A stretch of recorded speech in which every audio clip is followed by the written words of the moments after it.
Time keeps on leaving and we keep on moving. When do we pass on our wisdom to the youth? My veteran story, lost arts discussions, fireside chats with a bourbon or two. It's time to hear the story by military veterans. Get yourself ready. It's the Lost Arts Podcast. The Lost Arts with Andrew Cox. Hello, my friends, and welcome back to the Lost Art Podcast. That podcast giving a voice to our veterans. On today's episode, we're going to have another fireside chat with the crew. But if you're enjoying these podcasts as much as we enjoy doing them, then make sure you go to our website, thelostart.podbean.com. Go check everything out there. Click on that merchandise tab. Go get you some cool merchandise. Help support what we got going on here, getting our veteran voices out for all to hear. All right, with that, I got my crew. We'll go round robin. Mike, how you doing? I'm doing good. Been a busy week. Tired already, but can't complain. All right. Busy week. Gotta love it. Aaron, how about you? Doing as good as I can. Just like Mike, busy week. Week got busier. I guess it was Tuesday night. Got a phone call with a death in the family, but we'll go visit family this weekend and lay him to rest and be good from there. Yeah, that'll be good. Yeah, it'd be good for you to be at home and or back in that area, close to their family, for sure during that time. Yeah, it's definitely been a while since I've visited them anyway. So, you know, obviously the circumstances are not ideal, but right, it is what it is. You know. Yeah, very true.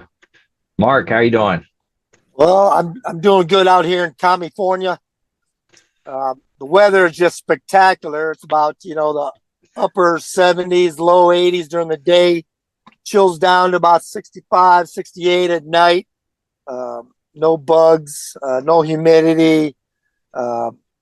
Traffic is terrible. Taxes are terrible. Prices are too high.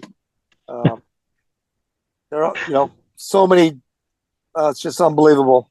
This beautiful state that the crazy ones got to wreck it in some ways.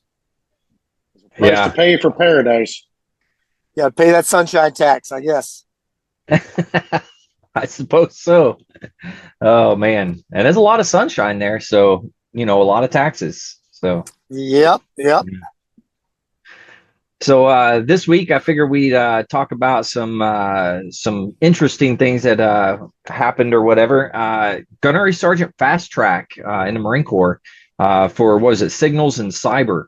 That they were looking for Marine veterans, qualified prior service, and civilians with specific qualifications. And once they complete their MOS school, they, I guess, get the rank of Gunnery Sergeant. They get the pay from Gunnery Sergeant from the beginning, but they don't wear the rank, not until after the MOS school. It reminds me of how the Army used to do their their specialist ranks, how it went all the way up. I think it went up to Spec 7, I think.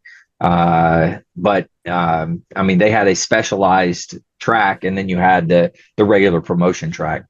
But obviously they're going to be a Gunnery Sergeant, and they're getting the money from the very beginning. That's a good deal. So what do you guys think about all that? Everyone's quiet on this one. Yeah, it's I can't say I agree with it. I understand why they did it or why they are doing it. Obviously you want some highly qualified individuals in there. I have faith that the people that are, vetting these personnel that are coming in for this will do their due diligence. Well, it's like the president's own, right? Mm-hmm. Those folks come in, with musical degrees. I'm assuming it's. I'm not familiar with it. Y'all may be, but some type of degree in the music arts. Yeah, typically, yeah. And they have to do auditions and all that stuff. So I would hope that they're going to do that stringent vetting process for these individuals, and at least maybe they have to have some type of degree. I don't know. I didn't see that much detail in it. Again, I know. If they don't have any prior service, I think it said they had to have, there were from certain the civilian qualifications side, they had to have, they had to have certain yeah. degrees, but That being said, I'm not sure I agree with the gunner sergeant pay starting from boot camp. You know what I mean? Woo. Maybe I mean, that's a good deal. I would have jumped on that in a heartbeat. Right? But but when they graduate boot camp, though, if they have to go through boot camp prior service or civilian, is what it was saying. What do they graduate boot camp as? They're private or private? PFC, I would assume. Yeah. Well, that's what I was thinking, but I mean, I can't believe that they would just graduate them as a private. So all the pay, none of the responsibility. Exactly. Exactly. But to that point, I like how they're being promoted. They're not being. It's a word I'm looking for, and I can't remember. I don't have it in front of me right now, but they're not being counted towards the total numbers, I guess. Yeah. Well, definitely not going to first sergeant, right? They can get promoted to that. Yeah, they can get promoted to master sergeant and master guns, but and I can't. I'll have to go back and look at it once I'm done running my suck here. But I want to say it was they are not something about not being counted towards not necessarily total force, but towards the promotion numbers, if that makes sense. I'll go back. You're saying it's not against the promotion numbers. Is that what you're saying? That's what I thought I read, but I'll go back and look and confirm that. But yeah, okay. I can't. Again, I understand why they're doing it. I don't necessarily agree with it, but at some point, the Marine Corps has got to change with the times, and if the other services are doing it to an extent, or whatever they're doing to make ourselves relevant, you got to do something. Yeah, I'd agree. What was the cutoff age for it? It was like 38 or something like that. I'd have to pull it back up. But I know now because it said it was 20 years, whatever, with the ability to be promoted to master sergeant, master gunnery sergeant. But it was depending. It was like the cutoff at the junior age, so it was like 63 or something like that. As long as they were made 20 years within the age of 63 or something like that. Wow. Is what I thought it said. I may be wrong. I looked at it already. That's I was like, first of all, I'm not qualified to do any of that. And second of all, I'm 50. I'm way past that point. So, all I need is 3.5, 4 years. And all I need is a couple of years. If I could get that real quick, I'd be like, well, hell, I'll be 63 in 3.5 years. So if you let me come back in. They must ship to recruit training before 35. Yeah. Wow. You imagine going to boot camp like 34? That'd be rough go. I went back to DI school at 37, 38. Oh, smokes. It hurt. It hurt. That is insane. Well, that's what sergeant majors are made of. And I had to do the damn crucible. I gotta say that crucible is no joke, especially when you got to do it multiple times. And when it's ran properly by the time, it's tough. It's a good program. Yeah, it really is. But I will say going up the hill, having to pull recruits and all that other stuff, that was tiring. Or just even screaming and yelling, trying to push them to go and stuff like that. Going up and down the hill, catching your stragglers. That was all tough. Yeah. Fun times. Did we lose Aaron? He run off? No, I'm still how is that? You're still there. You're in boot camp. You're getting paid as a gunnery sergeant. You got a sergeant and a staff sergeant, drill instructors. You're making more pay than the damn drill instructors. My thing is, like, they're coming out, and it's not like the president's own. When they come in, Well, of course, they don't go to boot camp, but they get instead of crossed rifles, they get something else in the center of their rank, so you can tell the difference between the president's own and everybody else. But these guys coming in, they're going to get the cross rifles because they go to boot camp.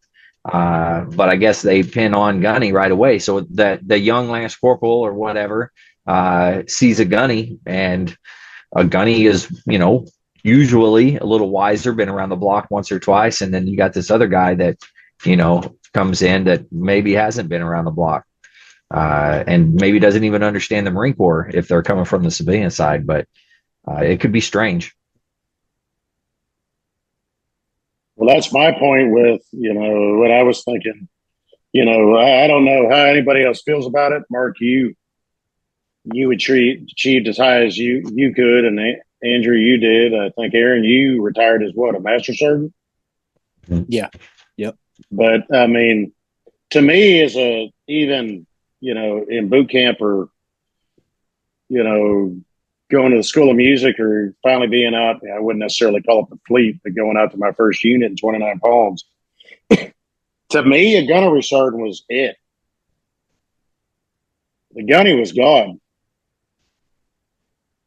That's. So I'm looking at the Marine.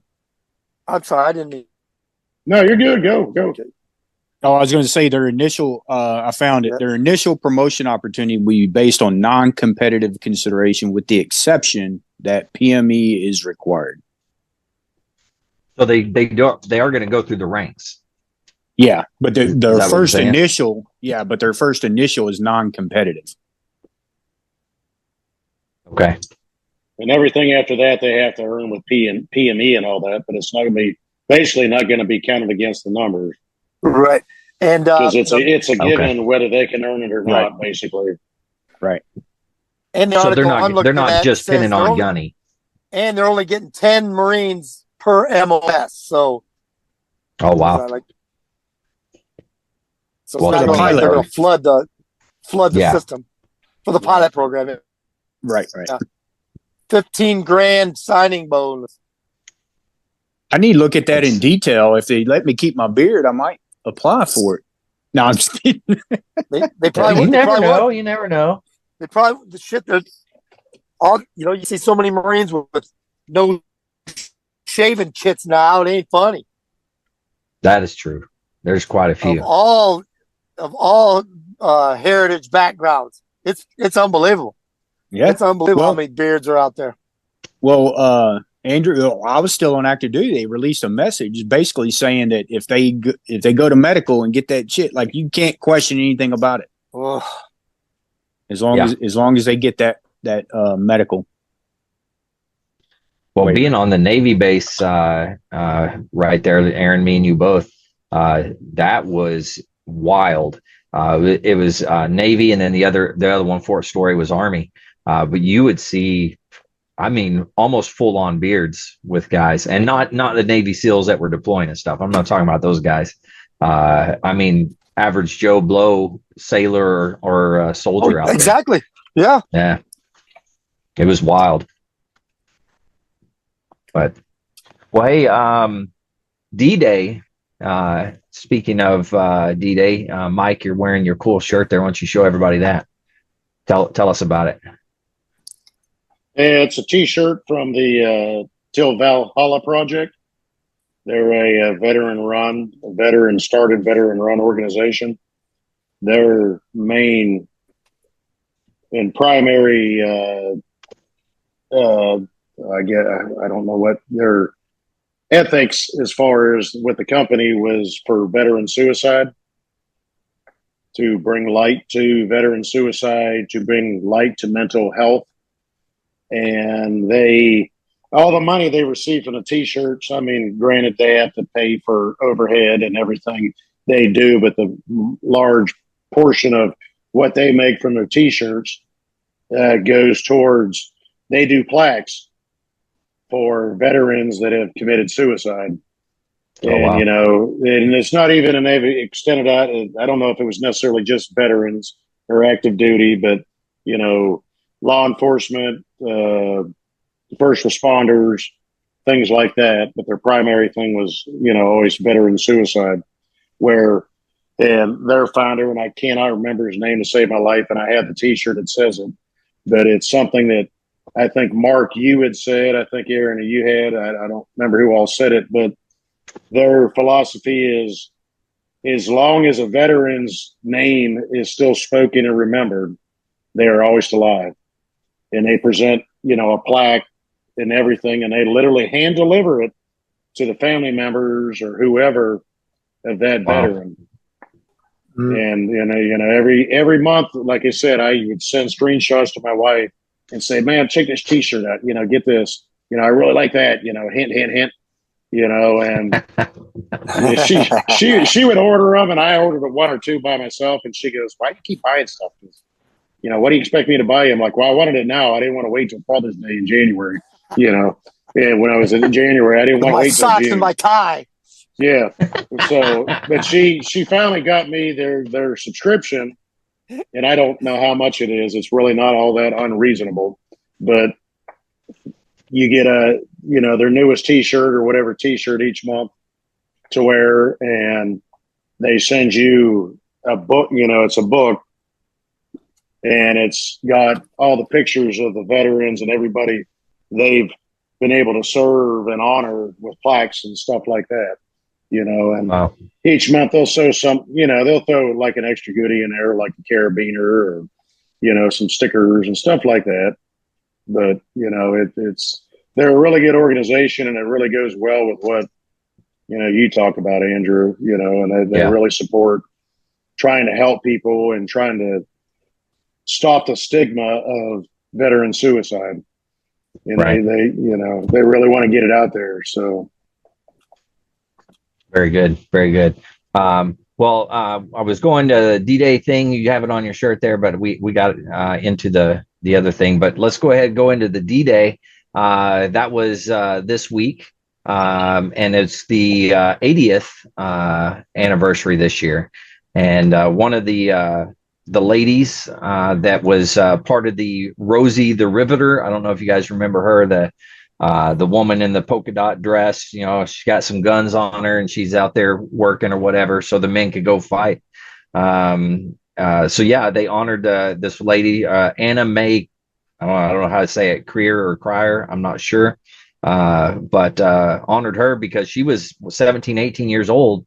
And she was working in that factory, doing all kinds of good stuff.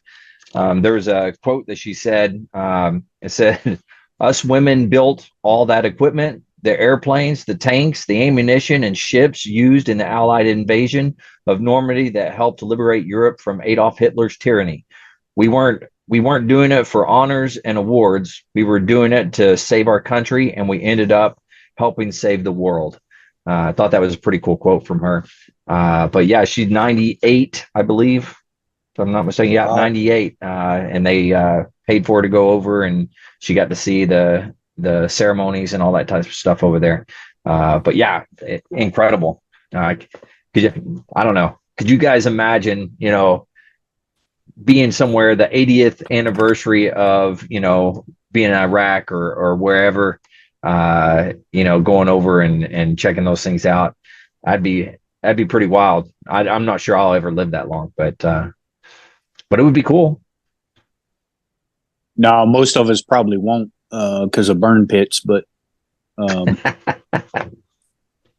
I say that jokingly, but I'll tell you, you sent the article on Rosie the Rivetor, but I would say that had they not basically stopped their lives and went into those factories and went and built all the equipment and the ammunitions that we needed to win that war, we'd all be speaking German or whatever Adolf Hitler spoke, because he wasn't even German. He was Austrian, I believe, if I'm not mistaken. Yep. But I'm sure they spoke several languages back then. But absolutely, we'd be living under a dictator, and who knows where we'd be at today. But all that to be said, they seen a mission and a task that needed to get done, and they absolutely stopped what they were doing and accomplished that mission and that task and their individual task. I don't know if we could say that about today. I don't know. I struggle thinking about it for sure. I would hope that if push came to shove, just like 9/11 when that happened, that kind of brought everybody together, and I would hope that would be the same case now. I think there's enough out there that would probably push for that, and put our differences aside at least for a little while. But that's my opinion. Hopefully, I don't know. Fingers crossed. Knock on wood. Say a prayer. Oh, I'll always have hope. But in the one article that was sent about Putin, I don't, without knowing all the intelligence reports and stuff like that, he does not want to strike the Western world. However, he's one of those people that's probably crazy enough to retaliate against something. You know what I mean?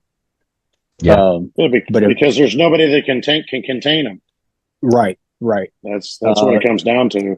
And since them and China are in cahoots together,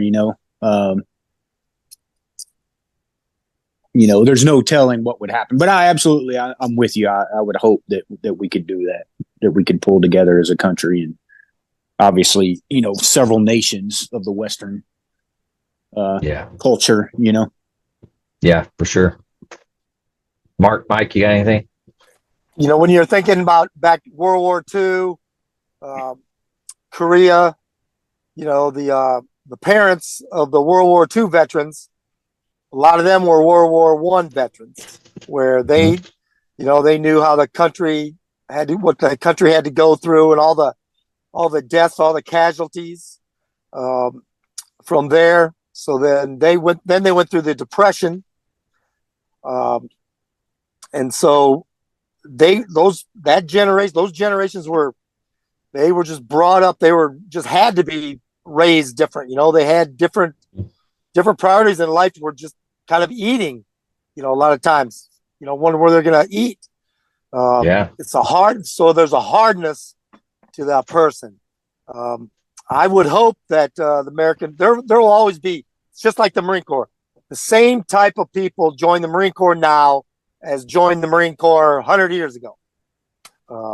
So that will always go on. There's the same, and there's the family legacy of being in the Navy or being in the Air Force, being in the Army, things like that. Yeah. So there will always be those, but the grand scale of what would be required for a worldwide conflict, I don't know. I pray that that the generations would be able to step up, but would they? With their soy lattes and their every other little nicety and creature comfort that they would have to have. Like, could they go without their phones? The cyber. I mean, we're talking about cyber earlier. If it has an electronic signal, just like our phones, it's an electronic leash. It can be tracked. So but then also again, I know like Russia, with the Ukraine, it's a regional thing. Is there a reason for someone to try to invade us? In a force. Now the infiltration that's coming through the borders, I can see, but trying to do a movement of personnel and equipment to try to actually invade, I don't think it could happen. Yeah, I think we would know well in advance. I think so. Yeah. So I worry about. Yeah, go ahead. Yeah, it would have to be like the cyber, electronic, that EMP attack, where then all these sleeper cells that have been infiltrating through the borders could step up, some way, shape, or form, and do damage. Absolutely. I think that's probably more along the lines of what they're probably trying to do is, not take over the country, but get a little bit of damage done in key points is probably more likely what I see. So, yeah, wild. Mike, you got anything? No. Well, just go along with what everybody else is saying. Is like Mark was saying that can you imagine this country today having to go through food rations, having you didn't have salt, you didn't have sugar, you didn't have flour. I remember my grandparents talking about it, and even my mother, she was little, and my dad talking about it. Hell, they didn't even have butter. And that's where margarine and what oleo or whatever. Oh, It's and I've read several articles on it over the years, but it's like one or two molecules off of being it's a plastic base. Plastic. Yep. Wow. And my dad said, he would talk. He said, "Oh yeah, we used to him and his older brother, my uncle Bob, was actually a B-17 pilot in World War II. So he was older than my dad, and then my Aunt Linda, who was younger than my dad. But he and his sister used to fight over the color capsule that came with the oleo to put it in there, and you mixed it all up to make it yellow so it looked like butter. Because he said when you got it, it looked like just white plastic and lard, which is what it was. But can you imagine? You can't get the basic necessities. And back then they, a lot of people in the country areas, not necessarily the cities, they grew, and that's something Aaron has talked about, the lost art of canning or growing your own food or raising they call them victory gardens in World War II. Yep. Yeah. And, it was, if you have anything silk, if it was, grandma had, grandpa, when he spent his paycheck to buy grandma a silk scarf, like it was actually silk. They turned that stuff in to make parachutes. Right, right. And stuff like that, or, any scrap metal or anything they could get. Can you imagine that happening in this country today? It may, but I don't know. We're so now dependent on the rest of the world for our natural resources that, it's ridiculous. During the Depression, women were using flour sacks to make clothing. Yes, so absolutely. The flour company started decorating the dang flour bag. Yep. So that the women would have a decorated dress or shirt or top. I have pictures of my mother actually in a. Go ahead, Mark. I'm sorry. Can you imagine, like you were saying, can you imagine today's generations doing something like that? And that was our grandmothers, great-grandmothers, they all sewed, they knitted, they made something out of nothing, or scraps or towels or flour sacks. I've got pictures of my mother as I'm talking little, because she was born in 1937, in a flour sack that my grandmother made into a dress. Yeah. And it was, like you were saying, Mark, it was pre-decorated because they're like, well, yeah, everybody's, and it's just unbelievable. But, they re-sewed everything. And if you had a socket had a hole, guess what? What was it called? They darned it. Yep. Fix it or stick a hole in it, now and we're all guilty of it. Today, now you take your boot off and it's like, oh, damn, my toe's sticking out, goes in a trash can. Yeah. And it's just, but, they used to re-sole shoes because shoes were built differently. They didn't wear tennis shoes and Nikes and, that kind of crap. And, it's the cobblers and stuff like that. Well, even now, the people that wear boots, they don't ever get them resoled, or I won't say never, because you can hardly ever find a place that actually does it. You in a city, you might find one place that'll resole something, but other than that, it's hard to find it. Oh yeah, you got to search. You got to search deep to try to find it. Oh yeah, very true. So speaking of Putin, I wanted to read his quote that he said, if someone thinks it is possible to supply such weapons to a war zone to attack our territory and create problems for us, why don't we have the right to supply weapons of the same class to regions of the world where there will be strikes on sensitive facilities of those countries? That is the response can be asymmetric, we will think about it. That's what he said. So he ain't playing around. There ain't no thinking about it. I mean, China has bought up property in the Bahamas. Mm-hmm. They're buying up property in the U.S. Mm-hmm. So China's already making their moves strategically. Yeah. China's building a superhighway from South America straight up to America. No kidding. Wow. Yeah. Yeah. I do know that there are Chinese men that will come into the United States and they'll get women pregnant, and then they'll have the baby or whatever, and they'll end up, because they're the dads. They have somebody that's an American, American anchor citizen. Babies. Yeah. So that's something that has been happening as well. That's pretty wild. I don't know. I don't know who said it earlier, but you were saying that nobody's there to stop them, and I would say that our president, he's not putting the fear of God in anybody. At least when Trump was in office, he put the fear of God in somebody. Well, the fear of we don't know what this crazy man's going to do. So right, yeah, it's a fear nonetheless, right? It prevents them. It prevents them from doing things because they don't know what's going to happen. Well, Obama called ISIS the JV team, and then all of a sudden they started running all over the Middle East, tearing everything up. Mm-hmm. They showed them JV. Yeah, exactly. Then Trump came in. I'm sure he just got with the generals and said, eradicate them. And he stayed out of it. Yeah. And they did. They eradicated him within, like 6 weeks or 6 months, one or the other. Yeah. It was quick, but it was quick. I don't know. I look at the way the country is sometimes, and I just kind of shake my head. But there are pockets where it's not that bad, and overall, I would say it's not horrible. Now we're not in California, but I'm not in California, so it's not too bad in Oklahoma. That's where I'm at. So, but the one thing about California is, it's the big cities that, and these politicians that, do all these things.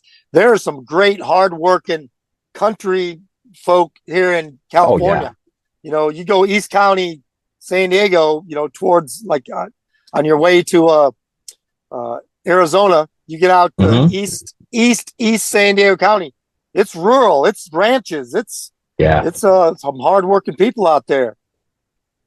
I wonder how do those individuals feel when it comes to the policies in California? I would imagine country folk, I know one or two of them, and their policies and the way they think is not in line all the time with it. But I imagine it'd be the same type of thing there.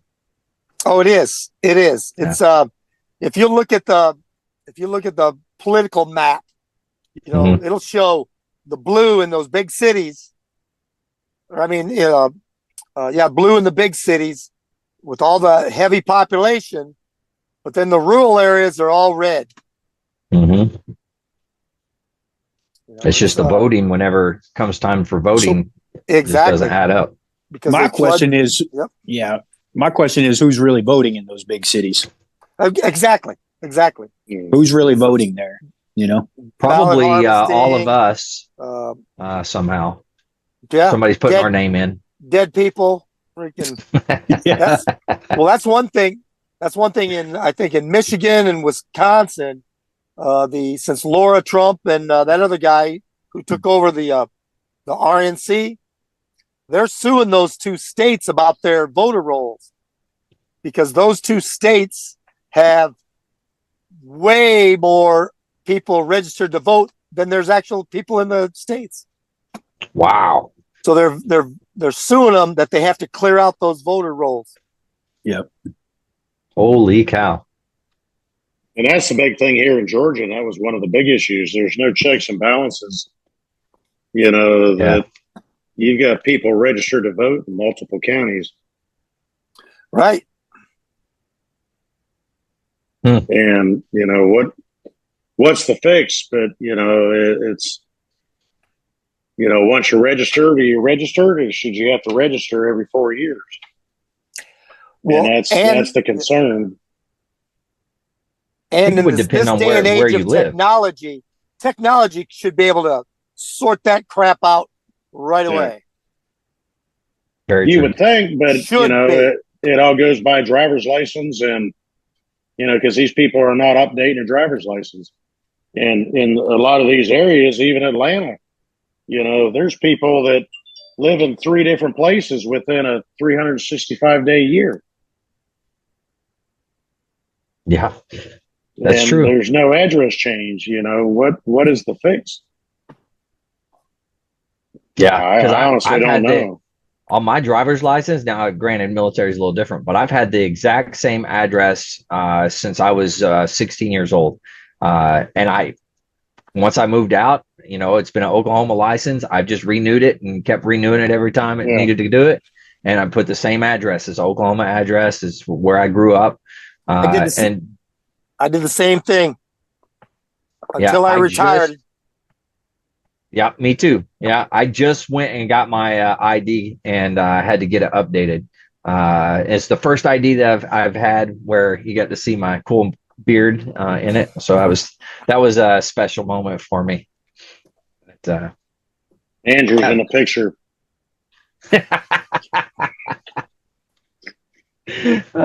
Maybe. Oh, that's good. That's good. So going back to World War II and D-Day and everything like that, and the sacrifices these people made. I grew up 30 miles away from where those Sullivan brothers lived that all died on the USS Juno on that ship. No kidding. Yep, 30 miles away. Wow. And actually, they went to Columbus High School. And then one of my brother's wives went to that same high school. Not the same time, of course, but but the VFW there post is named after them. So it's like, and in that generation, like I said, World War II, everybody knew people or had family members who died in combat. Everybody, it touched everyone. Whereas our last, Iraq, Afghanistan, Enduring Freedom, Iraqi Freedom, it doesn't touch every family in America. Where like World War II, it did. Yeah, I would say the with our media, it may touch like as far as reach and numbers and things like that, but because it's not put close to you, correct. Intellectually, you're not gonna, yes, but not emotionally. Right. Yeah, there's no personal impact. Right. Yeah. Very true. Wow. So what was his name? Tom Brokaw, wasn't it him? Wrote that book. The Greatest Generation. That. Yeah, I believe it was him. Was it I him? may be wrong. It was. Yeah, the Greatest Generation. Yeah, that's one generation that fearfully will probably of that kind that was probably the last of it. Unfortunately, I think crazy thing there's is, some holdouts. Yeah, the crazy thing is and what Andrew's doing here with the show about veteran suicide and PTSD and stuff like that, and sharing awareness. Those guys that did survive came back and went to work and didn't talk about it. Majority of them. Now, obviously, they called it shell shock back then. For guys with TBIs and stuff like that, and there was obviously some wounded veterans and stuff, but I would say the majority of them that I've met in my life and talked to World War II vets, they came back and they went to work. Yeah, they did. Especially my grandfather, he came back and went to work, was a welder his entire life, blacksmith. Wow. Yeah. Yeah, that is 100% true. They did come back and went right back to work. And there's, I don't know. I would imagine, I don't think now. I'm sure going through the things that everybody went through was horrific, But in comparison to what happened in World War II, I'm not sure that we've seen specifically that. Maybe small pockets, but at the same severity, that definitely didn't happen. And some of those guys came back, had to go right to work as well, just not as many.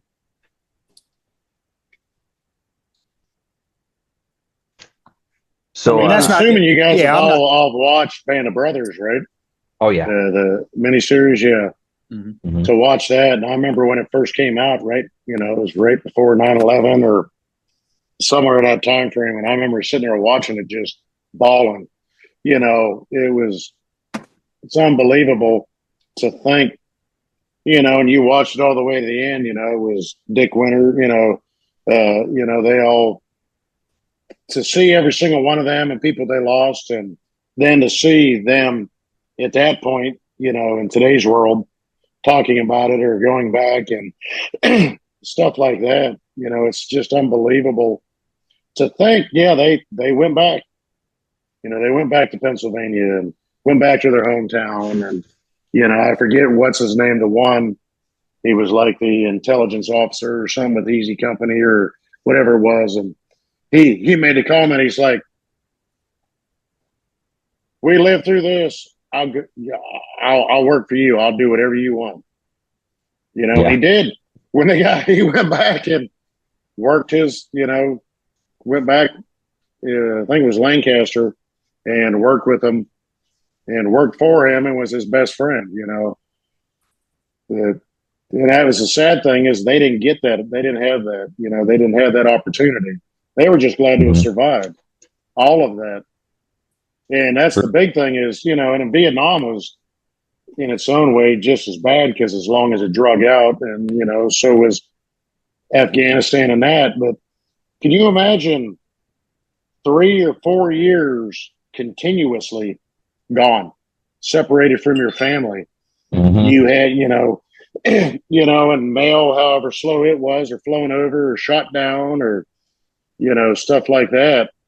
But, their highlights, if they had time, was watching a black and white reel on a tarp, watching, some old movie, or, and they were watching, what was what was the newspaper back then? Went over the Allied forces. It was wasn't the armed forces, something, but yeah, Stars and Stripes or Bugle, something or other, and stuff like that, and that was their highlight, to be able to see things like that. And it was just as bad for everybody over here that had family over there, which almost every family was affected. They couldn't, they didn't know. It was that every day, day after day, week after week, month after month, year. Well, not knowing. No news is good news at that point. Yeah, very true. I mean, think about like when we were deployed. I mean, we had a phone center, we had email, the computer room. There were people talking, every single day to people back home. I didn't do that, but yeah, Skype, like all kinds of stuff. That was in the old days, Aaron. That was Yahoo Instant Messenger, man. It was like, That's right. You talking about AOL? AOL. Yeah, somehow we got a dial. I was like, it was a dial. I was like, yeah. Those are good times. Those were real good times. Whatever his name, Haji Ramin over there, is like, hey, it went down. He goes, what do you want me to do? It's like, okay. It's like, my webcam isn't working. If you were lucky, you were able to. If you're lucky, you were able to use a sat phone. Yeah, I was never lucky enough to use one. Yeah. Yeah, but we had one, and we were issued one. We were given one, but it was taken back instantly. Oh yeah. Yeah, it had to go up to the head shed. It had to go. No, it wasn't because of misuse. It's because somebody that said they rated it didn't have one, and found out we had one, and said, yeah, bring it up here because it's mine. So there you go. Rock, paper, rank. That's probably how that went. Yeah. Sometimes it's a good game, and sometimes not so much. If you're on the losing end of that one, not so much. Yep. But talking about suicides and those types of things, those individuals came back from World War II. There were some individuals that had a rough go. There were some that committed suicide. There were those that just drank themselves to death and those types of things, and they did not have the different opportunities, different things that out there to help support you. There's so many different things now, the VA, there's, I don't know, I saw there's probably 6 different veteran crisis hotline type of things that I saw recently. And it's out there. And I think it's a pride thing for a lot of individuals. I'm too proud to go get help. And I was kind of that way for a long time. Or it's I don't really have a problem. Nothing's really happening. It's no big deal. But if you're struggling with anything, having a rough go, I tell you, if you're out there listening, just go get some help. Go talk to somebody. Go talk to a friend at least. But talk to somebody. It's good to get it off your chest. Definitely. It's that's why pride is one of the 7 deadly sins. When you think a lot of times think too much of yourself, that you have that guilt, whether you feel that you've done something wrong in combat when you had to kill somebody, or someone else, like I said, someone else dies that's next to you and you didn't, or especially when I was at Wounded Warrior Battalion, we had so many times someone's friend takes their spot in the gun turret, and they end up getting killed when it should have been their watch, but you just got to know that, once again, that wasn't your decision. That's God's decision to make. But it's hard. It's simple, but it's not easy, And that was what those guys lived with, was that survivor's guilt. Mm-hmm. Yeah. It's unbelievable. I mean, what was the movie that Clint Eastwood directed? Or it was his movie. It was something Iwo Jima. It was The Sands of Iwo Jima. No, it came out in like 2006, 5. Is that the one about Chichijima or something like that? Flags of Our Father. It may have been Letters of Iwo Jima. Letters from Iwo Jima. Yeah. I don't remember. It was something Flags of Our Fathers, Letters from Iwo Jima, or something. But it was, those that actually raised a flag on Mount Suribachi. Mm-hmm. And there was Flags of Our Fathers. Yes. Yeah. They wanted to pull those guys back back to the States almost. Mm-hmm. It's like a PR thing to, motivate the country. And this Sell is what war we bonds. did. And, yep. Yeah. And the one guy, because I actually think I don't remember if he was Navajo or he was Native American. Ira Hayes, Pima Indian. Yeah. Yep. Pima, he was so distraught and so destroyed because he had watched so many of his fellow Marines, brothers, and that die, that he couldn't live with himself. And they're like, "Oh no, you're fine. Just go out there and every day go out and pretend to do it, to build morale back home." And then he finally drunk himself to death, or, that it's just sad to think that somebody like that had experienced all that. And that's what it all came down to. He couldn't deal with it anymore. There's I think it's Johnny Cash sang a song, Ira Hayes. Yeah. It's a great tune. And it talks about that in there, how he drunk himself to death and stuff. But yeah, there's a lot of people that were in that state. They come home and they drink too much, then they're beating up their kids, beating up their wives, and getting in brawls out in town, getting thrown in slammer.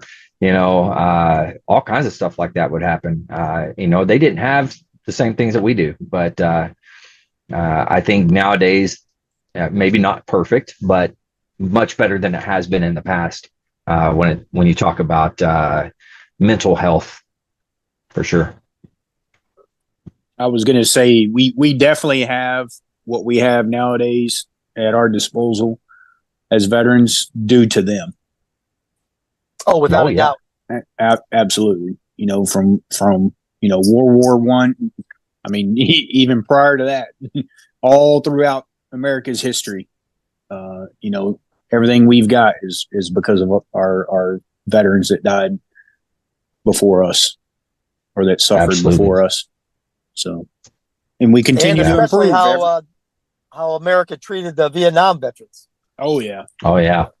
Because the Vietnam veterans were a big push on how well the OIF and the OEF veterans are taken care of. Yep. Yeah, very true. Yeah, because they came home to, horrible situations. People call them baby killers, throwing stuff at them, all kinds of stuff like that. Right. I can't imagine, getting off the plane and then there'll be a protest right there in front of me, screaming and yelling. Insane. Some of those people protesting are now leading our country. Exactly. Yeah, that's true. Think about that. Yeah, yep. I don't want to think about it, but you're right. We should think about it. Yep, America should think about it. Yeah. What is that thing behind you, Aaron? We the people. We the people. That's right. We the people. All right. Well, last parting shots before we hang our hats up this evening. Let's go round robin. We'll start with Mark this time. I don't have a zinger this time, but just not to take away from D-Day in World War II, but June 6th also started the Battle of Belleau Wood. Mm-hmm. That's right. God bless them also. It's where we got our name, Hunden. So it's a good thing there. That's an incredible. Yep. Yeah. Has everyone been over to see that? Belleau Wood? Anybody? I have not. No. We're going to have to do a podcast crew venture over next year and see the ceremony and all that type of stuff. That sounds good. Yeah. That's we'll have perfect. to go check it out for sure. Got to get Mark out of California. I'll go without a doubt. Fast. All right. Yeah, it's an incredible sight to see the wheat fields and them, how far they had to charge across those wheat fields just to get into the woods. And then once they're in the woods, they had to fight their way through. It's insane looking at it. My favorite Waterhouse portrait is the Belleau Wood one where they're stabbing the Germans with that bayonet. Yeah, that's my favorite one. Bayonets. My favorite Waterhouse. Yeah, it is a good one. It is a good one for sure. All right, Aaron, what do you got for us? I know you'll close this podcast out with it, but just want to let everybody know out there, if you're struggling, talk to somebody. Pick up the phone, call them, talk to somebody. It doesn't have to be about your problems. Just start talking. Don't keep quiet. That's very true. Yeah, very good. Very true. Thanks, Aaron. Go ahead, Mike. Well, to continue on with Aaron on what he was talking about, it's been a couple of weeks or even a couple of months now. I don't remember now. I was talking to somebody, just talking about things in general and stuff. And he said to me, Mike, he said, let me tell you something. And he was very short and to the point. He said, pride will kill you. Sometimes you need to lose it. Yep. And accept that you're human and ask for help. It's very true. Very true. All right. Well, with that, like everybody's saying here, if you are struggling, please reach out for help. You can always utilize the VA. I always push that one, but you can dial 988, press option 1, or you can text 838-255, or you can go to veteranscrisisline.net, click on that chat icon. Any of those you can click on. Somebody's going to be there to help you. It's also anonymous. You only talk about what you want to talk about and whatever you feel comfortable talking about. But please, please, please reach out for help. One veteran life loss is one too many. And like they said, it doesn't have to be the VA, but reach out to somebody and just have a conversation and help bring your spirits up. All right, with that, to the crew, thanks for joining me. I appreciate it. To all the listeners out there, stay motivated, change your socks.